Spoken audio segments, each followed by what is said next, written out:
Olá pessoal, meu nome é Paulo Fernandes, eu sou o coordenador técnico da SF6 Serviço, uma empresa do grupo Vegor que presta serviços de manutenção em equipamentos isolados à SF6. A gente aqui conversa sobre os assuntos relacionados à utilização, operação e manutenção de equipamentos isolados a gases SF6. Eu hoje queria conversar com vocês um pouco sobre a pressão de operação dos equipamentos isolados a gás SF6. Eu vou fazer um comentário geral sobre a pressão e queria também depois responder uma provocação que eu mesmo fiz. Coloquei um post no LinkedIn outro dia desse, provocando o pessoal, como é que a gente vai, qual o limite superior que a gente deve colocar para o trip de pressão alta no equipamento SF6, tá bom? Pressão baixa é mais ou menos razoável, mas é a pressão alta, como é que a gente faz? Então vamos conversar um pouquinho sobre esse assunto, espero que vocês gostem aí e mandem seus comentários, o que vocês pensam sobre isso. Tá bom, pessoal? Então é o seguinte, vamos começar pelo princípio, né? Qual é a importância da pressão de operação do SF6 num equipamento qualquer? A primeira coisa importante é o seguinte: a rigidez dielétrica, ou seja, a capacidade do SF6 de promover o isolamento elétrico entre dois pontos quaisquer, ela é diretamente proporcional à pressão. Então, o que isso quer dizer? Quanto maior a pressão de operação, maior a capacidade de isolamento do SF6. E aí, então, a gente vai dizer, tá bom, ótimo, né? Então vamos mandar pressão nesse negócio, vamos trabalhar na pressão mais alta possível. Ok, a gente tem alguns limites, tá certo?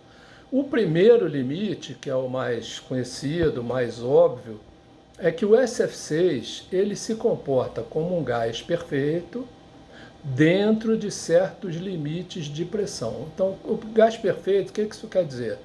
Quando um gás é perfeito, isso significa que ele obedece à lei universal dos gases perfeitos, que é a lei que é o produto da pressão pelo volume é igual ao famoso nRT. N é o número de moles, isso é massa, né, peso. R é a constante universal dos gases perfeitos e o T é a temperatura. Então, assim, pressão, volume e temperatura são diretamente proporcionais para os gases perfeitos. Essa lei funciona para o SF6 dentro de certos limites. Por quê? O SF6, quando a gente chega, ele tem um ponto crítico.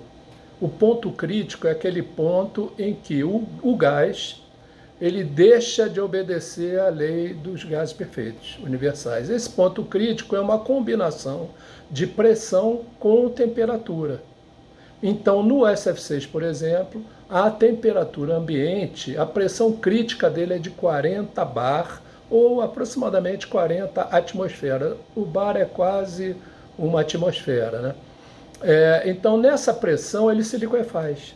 E aí deixa de ser um gás, e aí, portanto, deixa de obedecer às leis dos gases e deixa de ser um produto isolante com a mesma eficiência, porque ele está na forma líquida. A densidade dos líquidos é muito mais alta, então o peso do gás é diferente, nada vai funcionar se o SF6 estiver na forma líquida. Então, esse é um parâmetro que é o primeiro mais óbvio.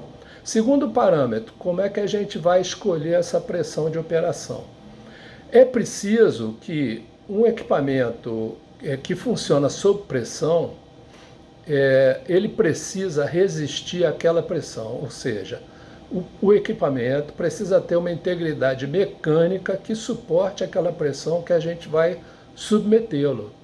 Então, para a gente fazer um equipamento, um casco, um envoltório de giz, um corpo de disjuntor que resista a pressões muito elevadas, ele tem que ser cada vez mecanicamente mais resistente, a gente vai precisar usar paredes mais espessas, desenhos mais que possibilitem mais resistência à pressão, ele vai ficando cada vez mais pesado e, por conseguinte, mais caro. Então, a gente tem que achar um ponto em que a gente tenha rigidez elétrica suficiente, que nos permita fazer um equipamento suficientemente pequeno, e que ainda assim a gente não tenha uma pressão elevada demais que nos leve a fazer um equipamento mecanicamente muito pesado. Então, existe uma faixa de pressão em que é ideal a gente trabalhar. Essa faixa de pressão, eu vou botar aqui para vocês, dar uma olhadinha aqui, essa aqui é a curva da variação da rigidez elétrica do SF6 com a pressão. Então a gente vê que subindo a pressão, a gente sobe a rigidez elétrica. Por que a gente tem que parar isso em algum lugar? Primeiro motivo, é preciso que o equipamento resista àquela pressão sem ser um equipamento muito caro. Segundo motivo, quando a gente vai fazer o enchimento dos equipamentos no campo, a drenagem, a manutenção, reenchimento, nós precisamos comprimir aquele gás para ele chegar na pressão de trabalho. E para isso a gente precisa de compressores.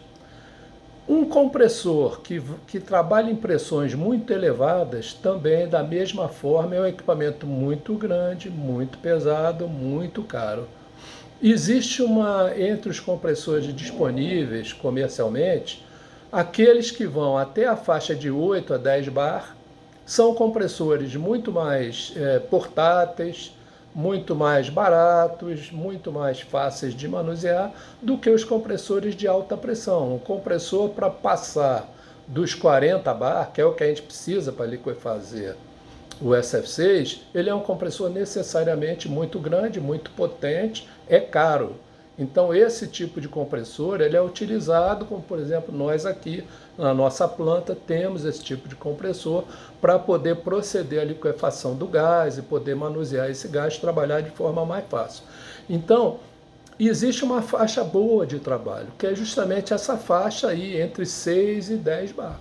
Essa é uma faixa muito boa. Nessa faixa, como a gente viu no gráfico, nós temos uma rigidez elétrica muito boa, temos compressores de muito boa qualidade para trabalhar e é uma pressão que não é elevada demais, que nos permite projetar equipamentos de forma econômica, equipamentos razoavelmente leves, que sejam mais fáceis para a gente montar, desmontar, instalar, desinstalar, etc.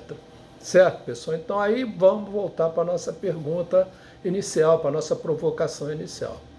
Como é que a gente vai determinar o trip de pressão baixa e pressão alta? Pressão baixa é óbvio, a rigidez vai diminuir conforme cai a pressão. Então a pressão abaixo de um certo limite vai cair abaixo daquela resistência que o fabricante projetou para aquele equipamento, para aquelas distâncias daquele equipamento. Então abaixo daquela pressão a gente não pode trabalhar. Então a gente seta o limite inferior baseado na rigidez elétrica que a gente obtém. Voltando àquela curva, a gente pode mais ou menos entender qual seria essa pressão. E a pressão superior? A pressão superior, ela está ligada, quanto mais alta, melhor para o funcionamento do equipamento. Então tá ótimo, subiu, não faz mal. Porém, qual é o limite que a gente vai setar? O limite que a gente vai setar essa pressão, ele está ligado à resistência mecânica do projeto daquele equipamento. Ele não pode chegar próximo ao limite de resistência daquele equipamento que a gente projetou, daquele material, daquele desenho específico. Então a gente precisa estar bem longe daquele limite superior, porque senão no caso de um aquecimento, uma sobrecarga, uma falha, o gás vai aquecer, aquela pressão vai aumentar de tal maneira que pode levar à explosão. Isso acontece, isso ainda acontece, mesmo trabalhando com limite de pressão menores, isso ainda é possível de acontecer com uma substância gasosa.